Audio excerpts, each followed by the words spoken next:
እመቤታችን ቅድስት ድንግል ማርያም በዚህ ምድር 64 ዓመት ከኖረች በኋላ አረፈች። ከዚያም ቅዱሳን ሐዋርያት የእመቤታችንን ክቡር ሥጋ ይዘው ከጌቴሴማኒ በክብር ለማሳረፍ ሲሄዱ አይሁድ በተንኮል ተነሳስተው መንገድ ላይ በመጠበቅ የእመቤታችንን ክቡር ሥጋ ለመውሰድ ፈለጉ።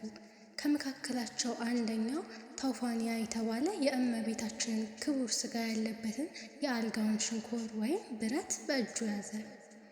ከዚያም የእግዚአብሔር መልአክ እጁን በሰይፍ ቆረጠው። በቦታው የነበሩ ሁሉ በሁኔታው ደነገጡ።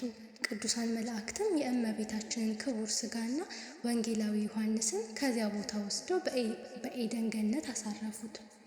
ያ በድፍረቱና በንቀቱ የተነሳ እጁ የተቆረጠበት ሰው አዘነ፣ አለቀሰ፣ ተጸጸተ። ይቅርም ትለው ዘንድ እመቤታችንን ለመናት። ቅዱስ ጴጥሮስም ጸለየለትና ይቅርታን እመቤታችንን አደረገችለት። የተቆረጠችው እጁ ዳነለት።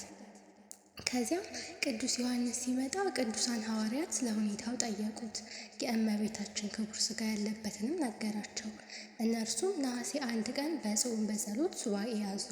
በ14ተኛውም ቀን ጌታችን አምላካችን ኢየሱስ ክርስቶስ የእመቤታችንን ክቡር ሥጋ ሰጣቸውና በክብር በጌቴሴማኒ ያሳረፉት ወይም ቀበሩ።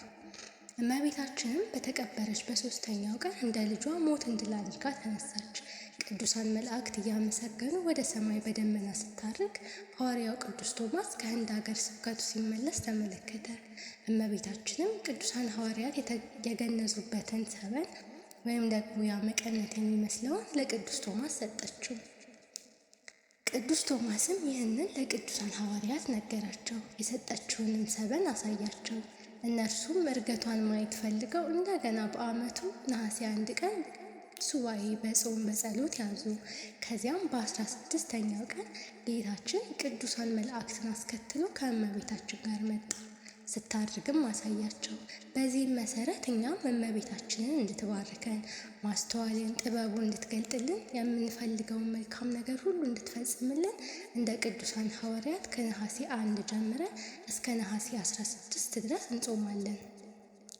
በዚህ ፍልሰታ ጾም ጳጳሳት፣ ሊቃውንት፣ አባቶች፣ ካህናት፣ ዲያቆናት፣ ምእመናን ከሌሊቱ 6 ሰዓት ጀምሮ ቤተ ክርስቲያን በማደር አባታችን አባ ጊዮርጊስ ዘጋስጫ የደረሰውን ሰዓታት የተባለውን ጸሎት በመጸለይ ያድራሉ።